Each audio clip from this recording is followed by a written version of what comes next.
Hi, everyone. Thanks for being here. My name is Vinci Daro. I am currently Director of Instructional Impact at an organization called ConnectEd, the National Center for College and Career. And I'm going to be talking today about growing student language in math class. And thanks for being here. Okay, so just a little bit about me. I've been working in math education since the mid 1990s. I had the great fortune to take a little detour for about 11 years into cultural anthropology. That's what my PhD is in. And the work that I've been doing for the past 5, 6, 7 years now has been focused a lot on supporting math teachers to do the work of encouraging, eliciting, and supporting the development of language, both disciplinary language and English, as part of their instruction. And so I get to put my cultural anthropologist hat on in a lot of that work, which has been a whole lot of fun for me. So thanks for being here. And here we go. Just a little bit more about my background. One of the projects that has launched me pretty deeply into this work that I mentioned of supporting math teachers around language development as part of their instructional practice was a collaboration that I was part of with the writers of the illustrative math curriculum. So I was a math content expert on a working group at Stanford. It was a moment of marriage between two research centers at Stanford, Understanding Language, led by Kenji Hakuta, and under SCALE, which was the Stanford Center for Assessment, Learning, and Equity, led by Ray Pichon. And during that marriage of those two centers, I was part of this working group where we were tasked with identifying and describing and adapting and embedding a set of language routines inside of the illustrative math curriculum. And primarily we were working with the middle school writers. And as part of that work, we identified 4 principles for instructional design that would embed language support into math curriculum from the bottom up. So these 4 principles, and I'll return to one of these a little bit later, support sense-making, cultivate conversation, optimize output, and maximize metacognition. So through that work, I've entered more deeply into a lot of work with math teachers to help them understand how and motivate them to appreciate student language, work with student language, and support student language development as part of their practice. So just to give a little bit of flavor for what my work is like, it is almost entirely collaborative with math educators and especially with math teachers. So this slide just is a sample of the kinds of tools that I have been developing over the years in collaboration with math teachers. On the left are some visual representations of the flow of those math language routines that I mentioned. In the middle are some graphic organizers, some of which are student-facing to support students to use those math language routines. In the middle is a little graphic organizer to support PLCs of teachers, looking at student work and then reaching for math language routines and other strategies to respond to what students are generating in their work. And there's a little snapshot there of a peer coaching tool that I'm also working to develop in collaboration with teachers. And then on the right, that's a resource that I believe will be shared with you that I wrote that captures some of my thinking around how to do this work with math teachers, shifting their instruction to include language development. Okay. So this presentation is largely going to be organized as a dialogue in some ways in response to the most common reactions and questions that I encounter from teachers when I'm working with them. So if there is a way for people to post in the chat or indicate with hands, otherwise, I would love to hear if any of these are responses that you yourself have had, either publicly or privately, or reactions from teachers that you've encountered in your work. So I'm a math teacher, not a language teacher. I don't know how to teach language. I give my students opportunities to talk and they just don't talk. My students don't have enough English to engage in the math language routines. Some of my students learn best on their own quietly. Why should I make them talk when I know they are learning what they need to learn? I'm all about language in my math classes. So here's a shift. These are teachers who are actually excited and committed about language support in their instruction. I ask students to explain every answer. And then finally, I'm all about language in my classes. Again, I always have a word wall and I'm always giving them sentence frames. So if these are familiar to you, great. We're in the same club. Okay, so before we address each of those, I just want to get out on the table my understanding of what language is. And again, this is coming from my background as a cultural anthropologist, as well as work, as I said, in collaboration with those illustrative math writers, which also involved working with English language development specialists and linguists. Steep learning curve for me as part of that work.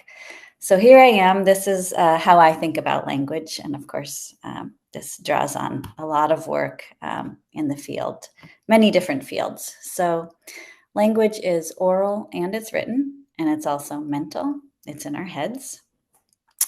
Language is formal, it's disciplinary, it's durable, it's stable in a lot of ways.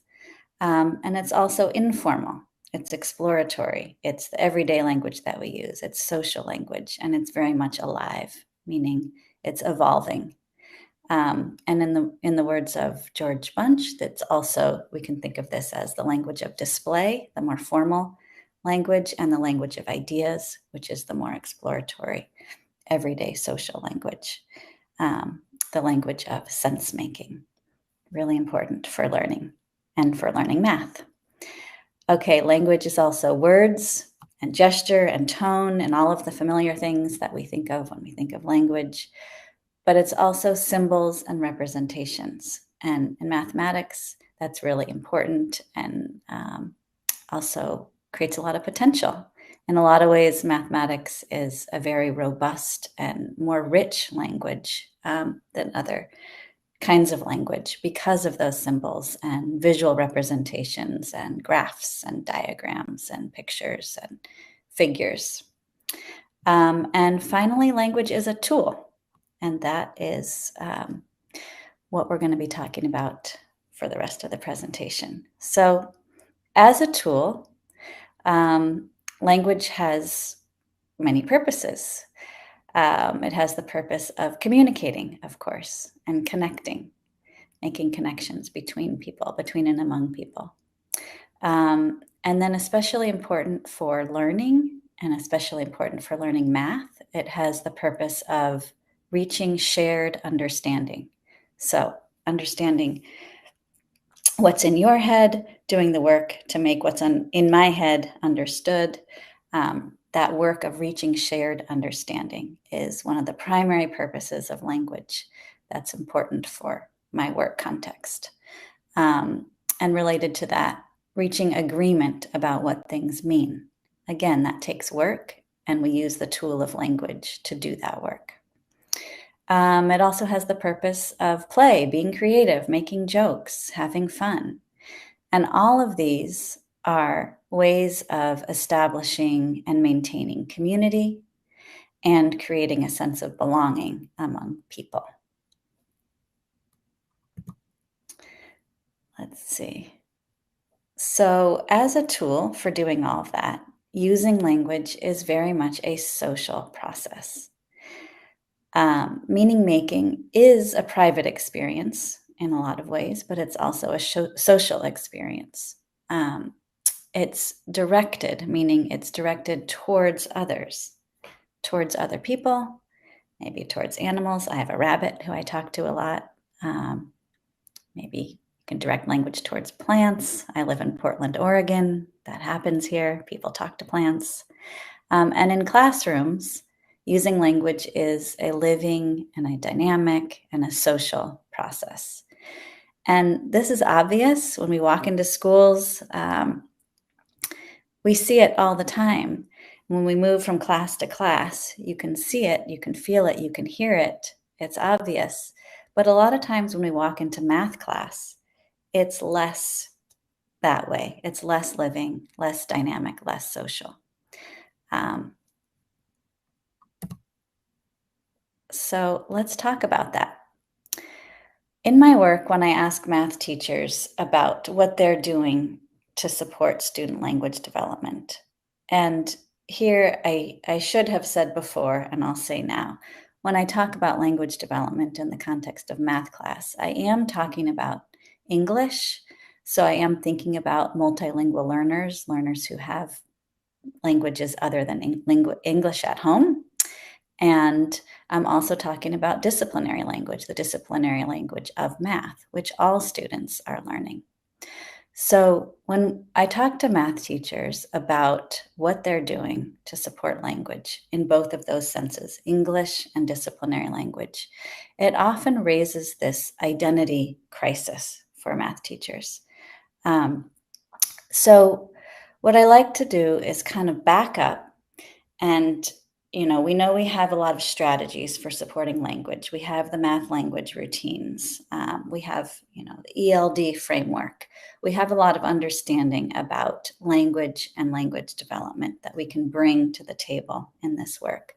But I like to back up and just step back and suggest that just appreciating student language is a good starting point. And when I say appreciation, what I'm talking about is the kind of appreciation that we might develop for food or wine or beer or kombucha or tea.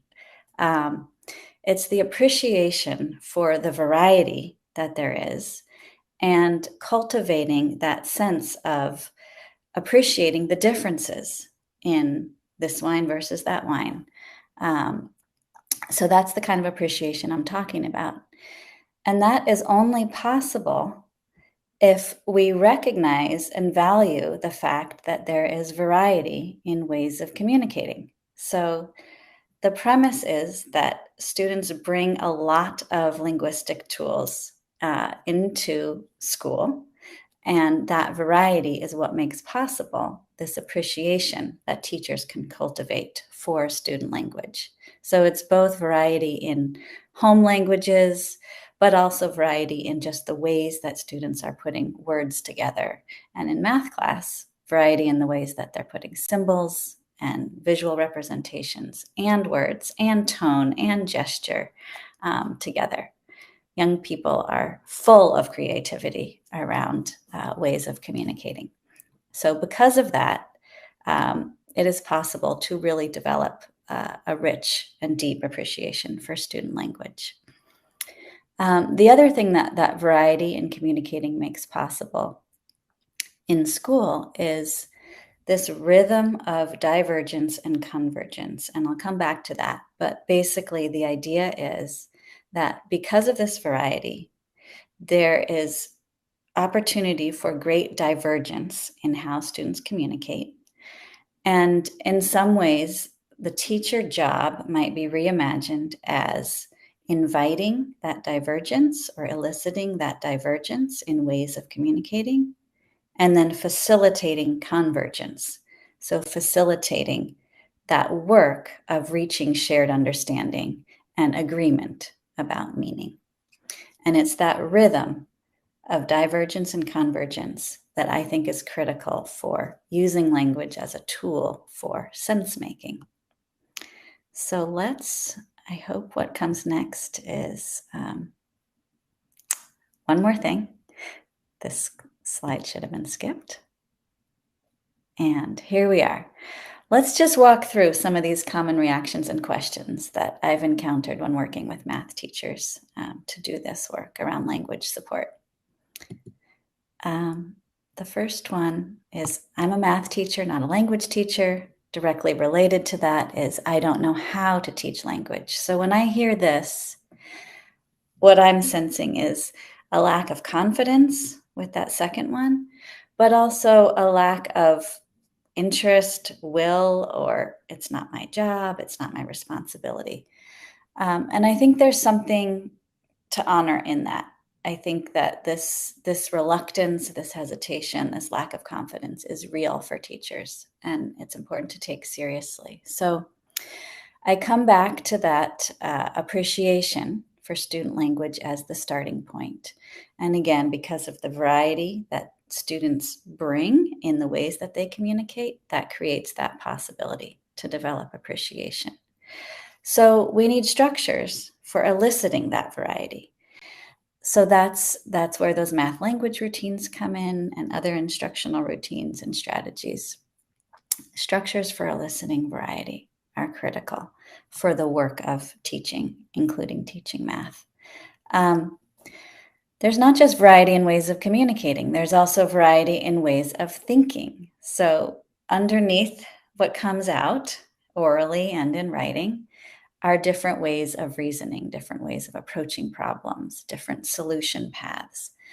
And that is exactly what makes possible this work of reaching shared understanding. If we all had the same ways of thinking, we wouldn't need to do that work.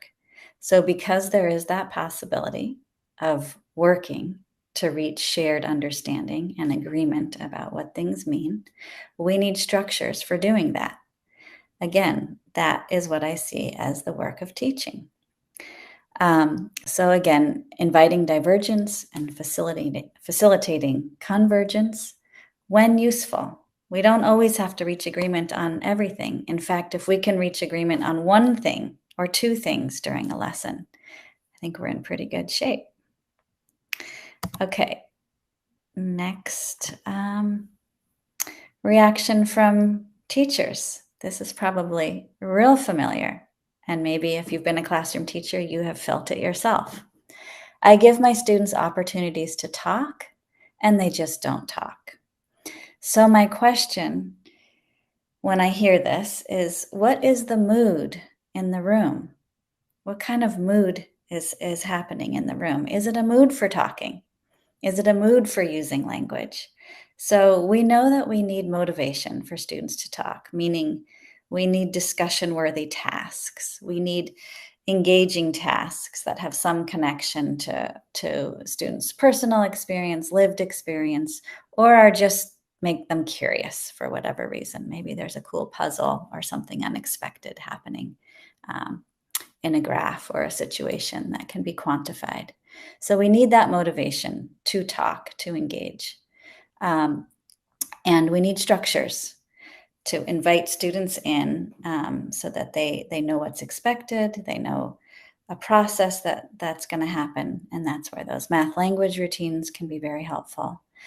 But backing up a little bit further, we need to set expectations around what we're doing in class. What is it that we do? What are the norms?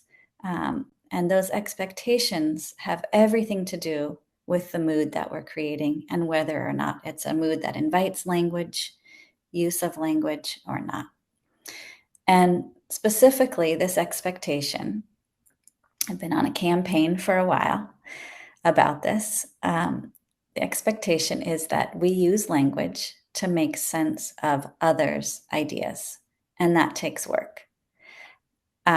And that often isn't an expectation in math class. Typical is teacher asks a question, students give an answer, and the teacher either assumes that everything is in place, the answer makes sense, everyone agrees, moves on, or the answer is wrong, and then we need to find another answer, a better answer that's more correct. And that work of making sense of another person's idea is then missing. So that expectation I have found to be critical in my work with teachers. So we do the work to make sense of others' ideas, and we use the tool of language to do that. And we do that because We're curious about others' ideas. And that is what creates the mood for students to use language. All right, let's do another one. Some of my students learn best on their own quietly. Why should I make them talk when I know they are learning what they need to learn? And my response here is yes. There are plenty of students who this is true for. They seem to be learning just fine. They're doing it independently. They're getting the right answers. Why do we add this layer? And I think there's something to honor here. And a lot of times, those very students are the ones who are going to benefit the most from the push to explain how they've thought about a problem, how they've approached it, what their reasoning is, yes. But even more so, doing that work to make sense of someone else's reasoning. So again, that expectation that in this class, we use language to do that work, to make sense of someone else's reasoning, is going to serve students like this probably more so than anyone else. And that's that muscle of empathy that we're growing. So yes, honor students' learning style of quiet and independent and successful. And don't rob those students of the opportunity to build that muscle of understanding other people's reasoning. And of course, we need language to do that. Let's go to another one. My students don't have enough English to engage in the math language routines. I get this one still sometimes, although less and less. And my response for a long time was, something's not right here. Okay, so this one is always a clue that we, in this community of people doing work to build things like the math language routines and build the capacity of teachers with resources and strategies and curricular materials to build language support into math instruction. This is on us. We need to be doing a better job of making clear how these instructional routines and how these strategies can be put to work in every classroom.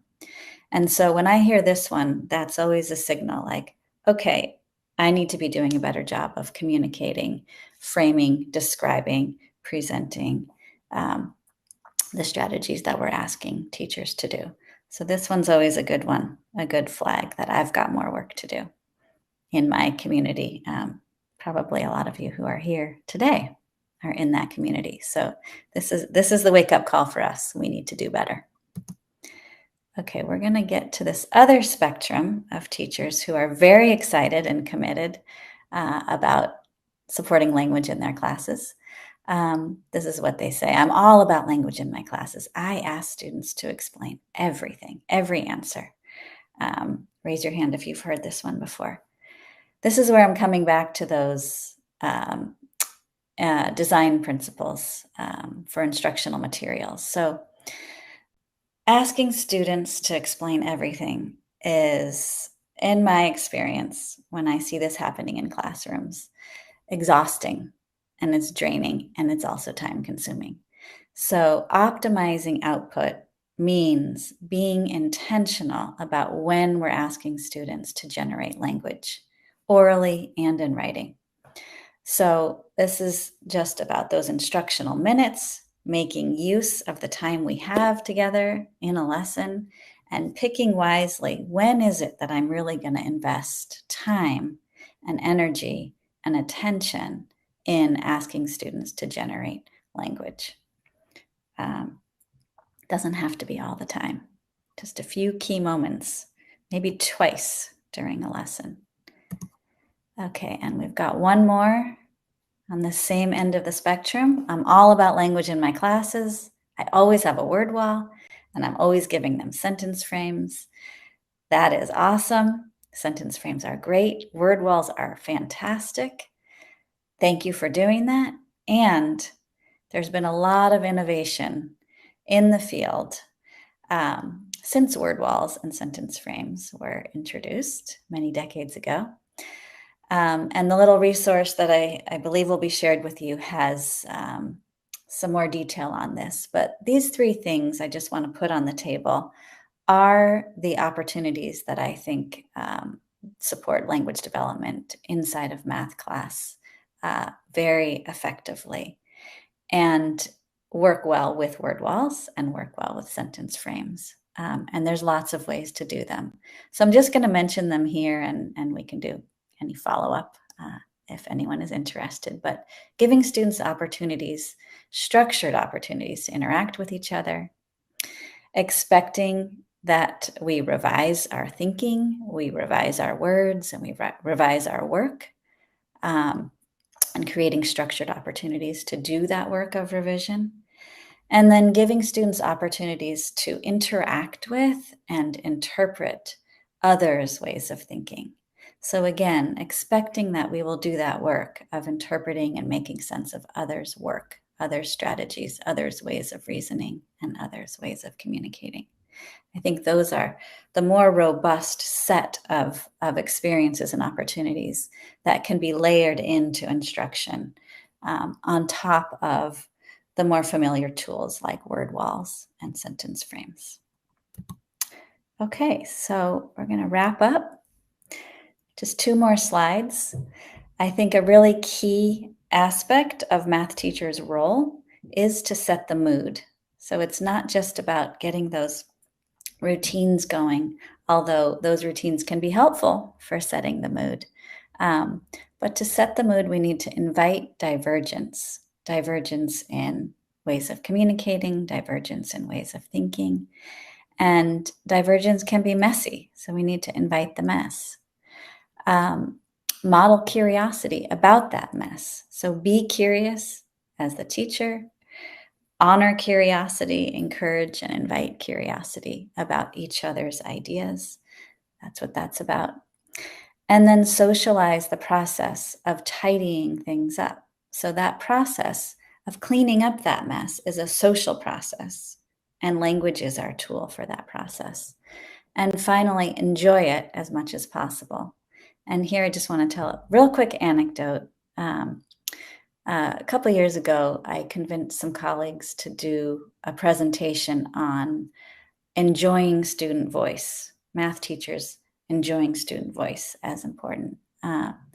And I wanted to do this because I noticed that when I was visiting classrooms, there was a big difference in classrooms where it was clear teachers were enjoying not just teaching, not just enjoying the math, not just enjoying being up there in that role, a facilitator, but specifically enjoying those moments when student voice was in the room. So enjoying the contributions that students were making versus classrooms where the mood was more frustration, exhaustion. We know those moods. We've all been in classrooms that are joyful versus, let's just say, tired.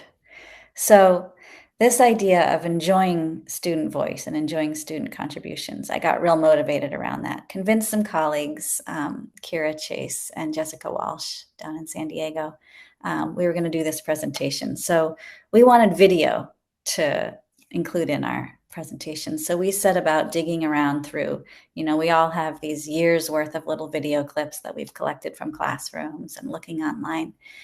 And we're looking and looking and looking, and we could not find a video clip among the 3 of us where teachers were visibly enjoying, smiling in response to student contributions. And so this, I think, is something to dig into a little further. And, of course, if the video camera is in the room, a teacher may be less relaxed, maybe having less fun. So there's some distortion there. I know teachers do enjoy student voice because I've been in their rooms, as I mentioned, but we couldn't find video of it. So if any of you out there have video of teachers smiling in response to student contributions, please get in touch. I need it. That was a little side note, and we're just about done. Setting the mood requires expectations. So it's not just about being up there smiling happy. It actually requires some clear expectations. And again, the one that I think is missing a lot of times is this expectation that we do work and we use language to do that work, to be understood by others and to understand one another, to do that work of sense making of someone else's way of thinking about something. And through that process, using language to do that work, we refine the ways that we communicate, we revise our thinking, and we change our minds. And that's what learning is. Thanks so much.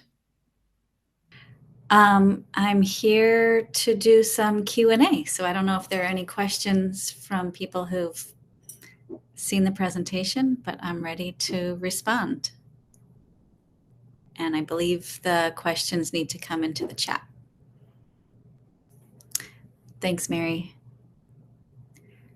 And I'm so bummed that I couldn't be in some of the other presentations that are happening at this same time, which are directly related to this work, colleagues. So I'm going to go watch those recordings, especially Harold Astorius, I know, is presenting at this time too. In case anyone was popping back and forth between presentations, if there's any resonance among what people were saying in the other sessions and this one, feel free to share in the chat. ResearchGate didn't like my responses. Okay. Thanks, Jessica. I'm not sure what that means, but it sounds like you ran into a hurdle. Anyone who's willing to post in the chat, did any of those reactions and questions from teachers resonate with you? Are those things that you've encountered in your work or things that you've thought yourself if you are a classroom teacher? Jessica says, I guess a lifelong learner isn't a recognized reason for research access. It should be. All right, well, if there aren't, where can we find the resources you shared in the beginning? Thanks, Ciara, if I'm saying your name correctly. Email me. I think one paper is meant to be on this platform somewhere, but of course I've got a bunch of other things, some of which I showed on that first, within those first few slides. So I have a lot of resources that are meant to be slides that teachers can put up as sort of guides for what to expect with specific math language routines. The ones that I showed early on are, I believe, stronger and clearer each time. There was one showing that flow, another one showing the flow of a routine called critique, correct, clarify. I've also got some student-facing sort of graphic organizers that I've co-developed with teachers that students can use to kind of capture notes on their first draft response to a problem, notes from a peer who they're sharing their thinking with, getting feedback, and then a place to capture their second draft response. So all of those kinds of tools are super useful for helping students understand what's expected and helping teachers do that facilitation work. Thank you, Jessica. You found it. Appreciate you. Okay, so Jessica, another Jessica, Beagle, says, yes, in addition, teachers have said, but they won't talk about math. They'll talk about everything, but they will talk about it if you facilitate it. Yes. Yes, if they're interested in it, they'll talk about it. And that's where those, connections to their own lived experience or personal interest come in, but also puzzles or things that are unexpected happening in a figure that's growing. Joe Bowler and the U-Cubed team have lots of visually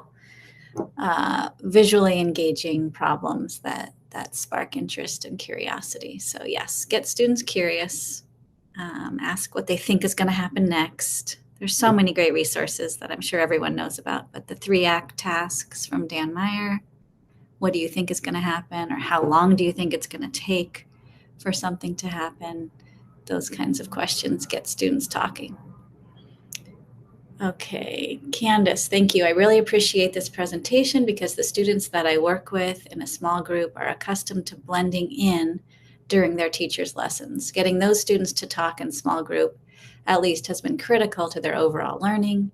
I use sentence frames, but I wonder about a place I could get a bigger bank. I am not sure I am helping to increase their language with my particular frames.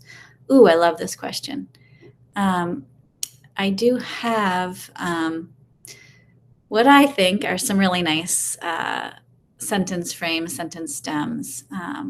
I'll just throw one out right now in case people are interested, but let me see if I can remember it on the spot. It's I know blank. So they fill in what they know from whatever is given or in the problem. And then what else do you know is true? Or I also know blank is true. So it's another way of helping students, supporting students to say, here's what I know, and here's what else I know is true. And it gets them to start to build that chain of reasoning. Thanks for that question, Candace. And thanks for the link, Jessica. And I know I'm supposed to be very mindful of time. This is a very tightly run ship. So I don't want to open up anything too big right at the end here. But I really appreciate you all being here. This is an awesome summit. I wish I could have attended others happening at this time. So really appreciate you being here. And my email is in the chat in case anyone does want to get in touch to share experience, share ideas, or ask for resources. I've got lots of teacher-facing and student-facing slides and graphic organizers, and I'm happy to share.